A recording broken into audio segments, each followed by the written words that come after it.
Halo minasan, kembali lagi di Himawari Ningo Channel. Hari ini saya akan membahas JLPT N5. Jadi full tentang JLPT N5. Pada pertemuan pertama kali ini kita akan belajar tentang kanji. Nanti kedepannya akan ada latihan soalnya juga, jangan lupa dikerjakan. Selain itu, saya akan juga share cara cepat menghafal kanji. Sedikit sih, nggak banyak, tapi nggak apa-apa ya. Kita langsung aja ke kanji yang pertama. Ini adalah kanji yang pertama. Saya akan jelaskan dulu tentang layout dalam video ini. Yang bagian kiri sendiri, yang ini adalah kanjinya. Di sini ada cara baca, kun-on-nya, dan artinya.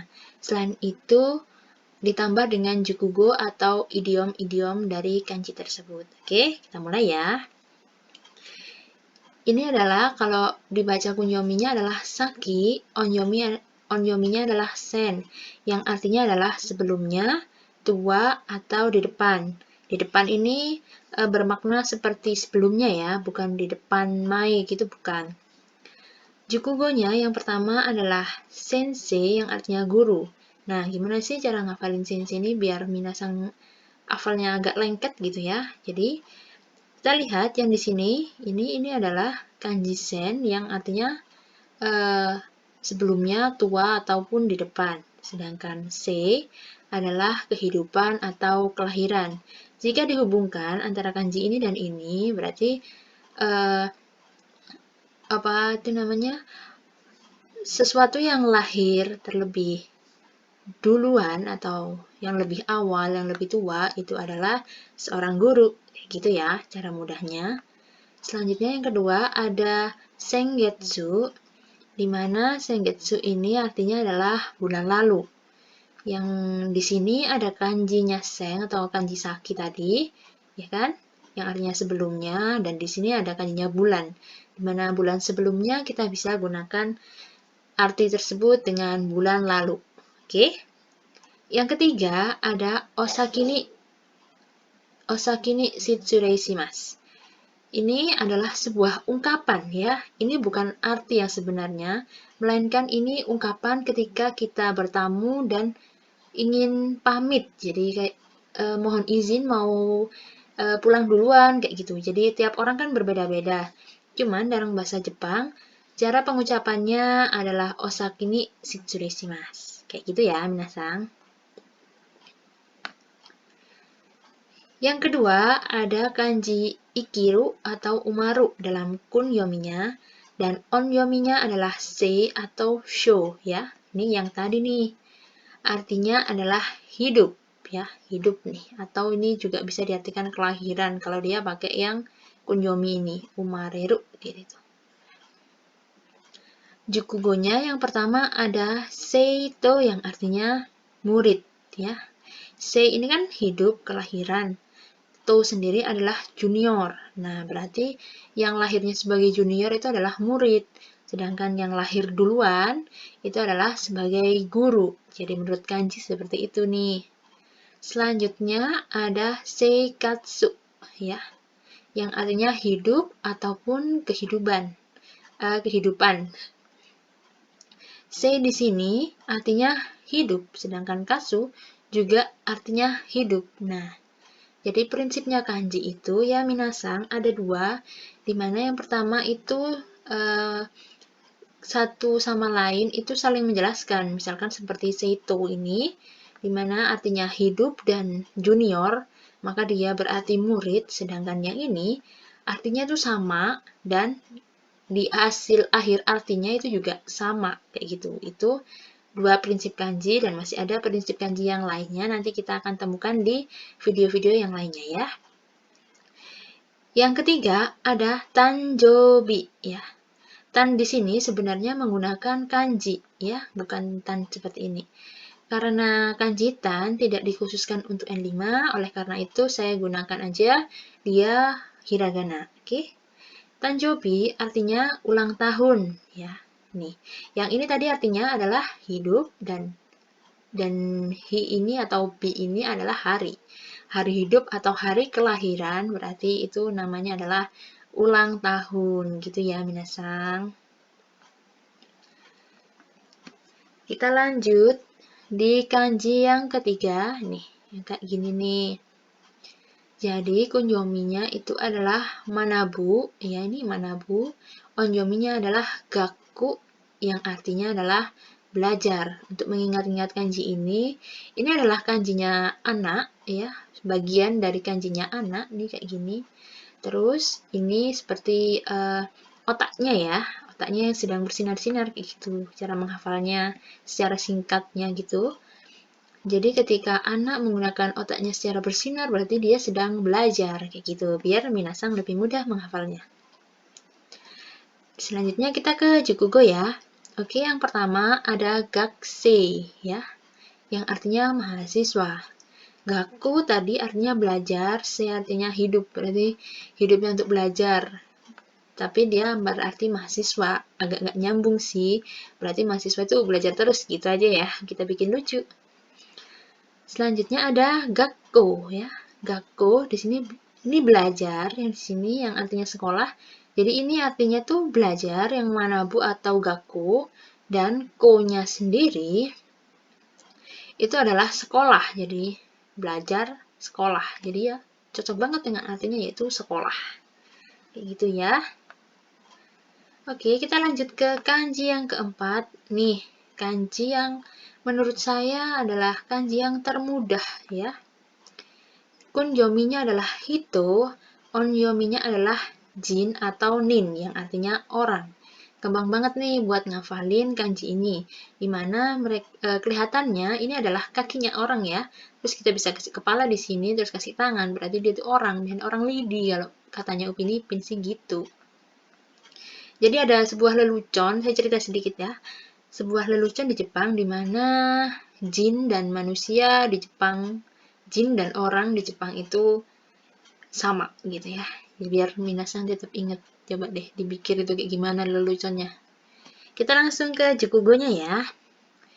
Nihongjin ya. Nihongjin yang artinya orang Jepang. Oke. Nihong itu adalah Jepang dan jin sendiri adalah orang, berarti orang Jepang gitu. Selanjutnya nani-nani jin yang berarti orang titik-titik. Jadi kalau kita mau mengucapkan orang Indonesia berarti kita menggunakan ini nih. Menjadi Indonesia jin. Kalau kita orang Amerika kita bilang aja Amerika jin. Gitu ya. Sedangkan kalau dia berdiri sendiri seperti ini, dia biasanya digunakan cara penyebutannya adalah hito. Ya, sama sih, artinya orang. Tapi biasanya kita menggunakannya itu seperti ini. Ano hito wa, gitu ya. Yang keempat, ada gaikokujin, yang artinya orang luar negeri. Yang ini artinya adalah kanjinya soto yang memiliki arti di luar, kuni adalah negara, dan jin sendiri adalah artinya orang. Kalau dari sini ke sini udah luar negeri nih. Nah, kalau ditambah ini berarti orang luar negeri. Itu. Ini banyak banget nih, gitu ya. Jadi di sini ada Hitori, Futari, Sanin, Yonin ya. Lalu kalau 5 gimana? Ya lanjutin aja kayak Gonin gitu ya. Rokunin kayak gitu. Jadi yang berbeda di sini adalah penyebutan satu orang dan dua orang aja. Untuk seterusnya itu sama penyebutannya seperti mulai dari 3 orang. Gitu ya, minasang.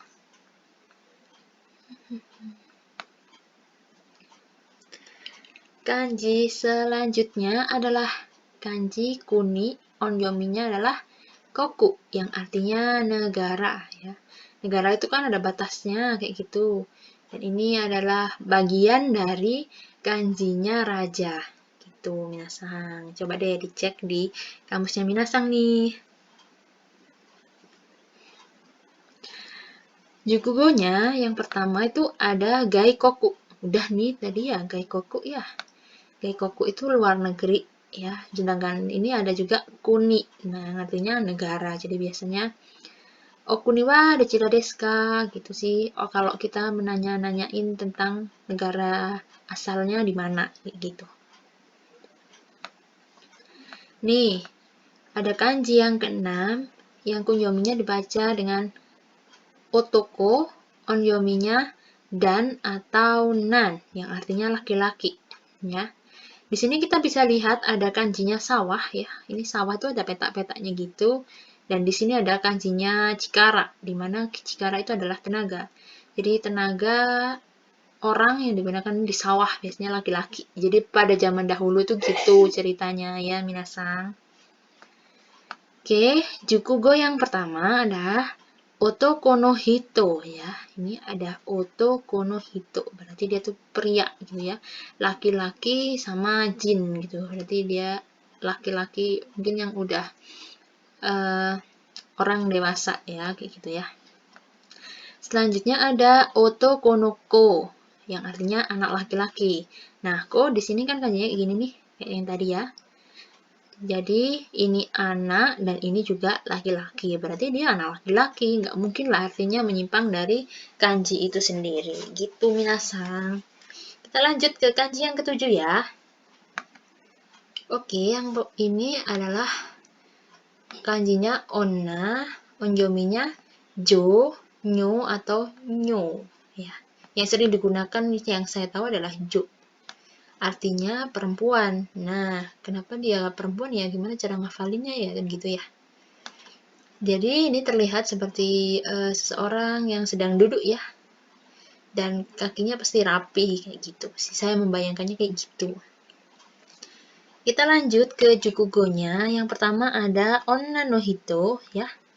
Yang artinya wanita. Berarti kurang lebih udah dewasa gitu ya. Yang kedua ada onna no ko yang artinya adalah dia perempuan. Nah, nih. Kok dia perempuan? Anak perempuan. Jadi ko-nya di sini adalah anak dan onna adalah perempuan. Berarti anak perempuan itu. Lalu di sini ada kanojo ya. Sebenarnya kanonya ini ada kanjinya, tapi karena belum N5 aja. Kanjinya tuh tingkatnya lebih tinggi gitu ya. Jadi kanojo itu adalah dia perempuan. Ya. Dia perempuan, kalau dalam bahasa Inggris itu biasanya kita panggilnya she gitu. Kita lanjut ke kanji yang ke-8, yaitu ada kanjinya ko ya, ko. Terus onyominya adalah si, su dan su. Artinya adalah anak. Gimana nih bayangin kayak anak-anak? Ya ini bayangin aja nih kepalanya bayi gitu ya. Terus ini badannya kayak gini. Terus dia sedang apa tuh namanya digedong ya. Terus dikasih bedong gini. Gitulah biar minasang lebih mudah ngafalinnya. Jukugonya adalah kodomo. Nih, kayak mereknya sabun. Jadi kodomo itu anak. Oke, kodomo. Lanjut ke kanji yang ke-9 yang dibaca tomo atau onyominya ko yang artinya teman. Nih. Ini kalau jukugonya ada tomodachi ya. Yang artinya teman atau pendamping kayak gitu nih. Jadi ya teman gitulah artinya intinya gitu. Nah, kalau ini onyominya adalah cici, onyominya adalah fu. Artinya adalah ayah. Nah, cara ngingetnya ini kayak kumis gitu loh. Bayangin aja nih kayak kumis yang lagi silang gitu ya. Biasanya bapak-bapak itu kan punya kumis kayak gitu. Jukugonya ada cici yang artinya ayah dan otosang juga artinya ayah. Nah, gimana sih cara bedain kapan kita menggunakan cici atau otosang gitu ya? Karena ini juga masuk kotoba. Jadi, kalau cici itu hanya untuk sebutannya, jadi ayah gitu. Tapi untuk memanggil ayahnya itu kita menggunakan otosang. Ya, misalkan ayah gitu itu kita manggilnya otosang gitu. Bukan cici gitu, bukan ya. Oke. Nih, kanjinya ada haha atau mo. Onyominya adalah bo. Artinya ibu. Nah, ini tadi kan sebagian dari kanjinya onna ya. Bagian dari kanjinya onna. Jadi onna yang lebih agak tingkat sedikit itu ibu-ibu gitu. Saya cara menghafalkannya gitu. Jukugonya ada HH dan ukasang. Nah, perbedaannya sama seperti pada ayah, di mana HH hanya untuk sebutan saja, untuk pemanggilan kita menggunakan ukasang, gitu ya. Nih, selanjutnya ada kanji na atau nani-nani-na. Onyominya adalah me atau sho, yang memiliki arti nama atau reputasi, gitu ya. Oke, jukugo yang pertama ada yumeina. Nih, yang artinya terkenal. Yumeina itu artinya terkenal, famous kayak gitu tuh ya. Ini merupakan kata sifat na. Yang kedua ada namae yang artinya adalah nama. Bersama ya, berarti kemungkinan kata nama ini diserap dari penjajahan bahasa Jepang waktu itu ya. Penjajahan Jepang, kok penjajahan bahasa Jepang sih. Selanjutnya ada kanji yang ke-13, yaitu kanji apa nih? Ya, benar banget, ini adalah kanji sawah yang dibaca kunyominya ta dan onyominya deng, ya. Dan sering digunakan, ini sawah ini digunakan di nama-namanya orang Jepang kayak gini. Tanaka-san, Yamada-san, kayak gitu ya. Kalau nama-namanya orang Jepang mah gini nih kanji-kanjinya ya. Semuanya namanya orang Jepang. Kalau asli orang Jepang, dia pasti akan menggunakan kanji kayak gitu. Kanji yang ke-14 yaitu kanjinya Yama ya. Kanjinya Yama. Onyominya sang atau sen yang artinya gunung. Ya, ini bayangin aja, ini gunung kan pasti ada puncaknya, terus ini ada gini street, terus ini street gitu ya. Jadi kelihatan kayak gunung deh. Jukugunya yang pertama ada Fuji-sang yang artinya gunung Fuji.